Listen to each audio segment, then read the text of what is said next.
Okay guys, good morning. It's Saturday and may nabili tayong graphene seal sa TikTok. Nabudol na naman tayo guys. Pasensya na sa mic natin ngayon. Actually, ito yung bago nating biling DJI Mic 2. So, I'm testing it out ng walang edit or enhancing voice quality. Ayan, yun. First things first, in-apply ko muna siya. And then, naghintay ako for about 5 to 6 minutes. Apply lang ako ulit. Then, saka ako siya papahiran ng fiber cloth. So, yung pinahiran ko siya ng fiber cloth. Actually guys, dapat apat yung fiber cloth nyo dito. Kasi nga, kapag isa lang, hindi nyo siya mababuffing.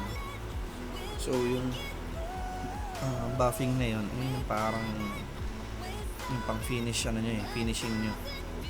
Kung paano nyo siya yung finished product ba. So, yan. Medyo dinetail ko lang ng onte. Actually, yun yung unang punas. Then, yung medyo napansin ko na tuyo na yung iba. Nagkakaroon na kasi ng ng parang polka dots na sa mga in-sprayan nyo. Makikita nyo yun na nag-dry na and talagang inintay nyo yung 4 to 5 minutes or 2 minutes. Tsaka sinusunod ko din yung mga tutorial dun sa TikTok. So, since sila yung naglabas, kinig lang din ako kung ano yung tamang pag-a-apply no seal. So, ang purpose nito is para yung mga tubig, dumudulas lang, alikabok, tubig ulan, acid rain, yan, hindi siya nag-i-stay, hindi siya nagmamark. So, yun, inikot ko yung motor. So, left side kanina, ngayon right side na. Gamit natin yung paddock stand. Pupunasan ko lang siya. Yung fairings, tsaka yung side mirror din as well. So, naka-mic to tayo. Yung DJI Mic 2. Medyo mapapansin nyo na maingay pa yung voice quality or parang may konting ulan. Kasi hindi ako naglagay ng enhanced voice.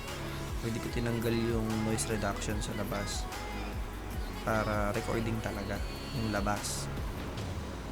Yan, yung daylight pinunasan ko din.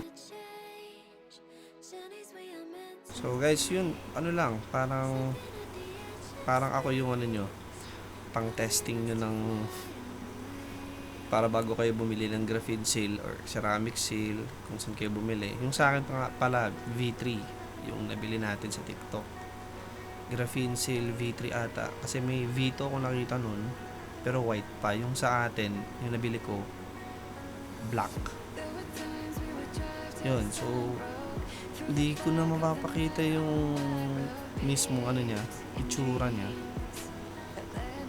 Nakat na kasi natin yan. Actually, yung naka-timelapse lang yun talaga yung kabuuan. Kung saan yung mga pinahiran ko, saan ako nag-concentrate. Actually, buong side naman ng motor eh. So, mga nabibili natin sa TikTok, ipapost natin din yan.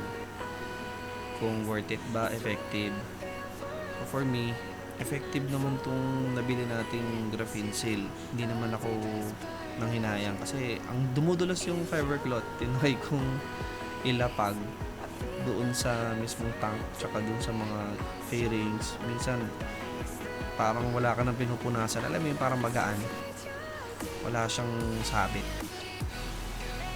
So sinama ko na din yung yung engine natin. So sinama ko din yung engine kasi na-sprayan din kasayangan ako na hindi punasan. Tsaka nagkakaroon siya ng dot para mawala yung mga dot na yun, mga droplets na galing dun sa graphene seal.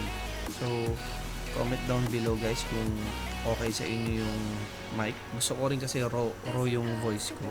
Kahit medyo may maingay o noise, yung noise background, yung parang ulan-ulan, naririnig nyo naman. So, kasi yung ganyan. Then yan, pati yung gulong, naglagay na tayo. yung mga excess na galing dun sa fiber cloth, masayangan ako.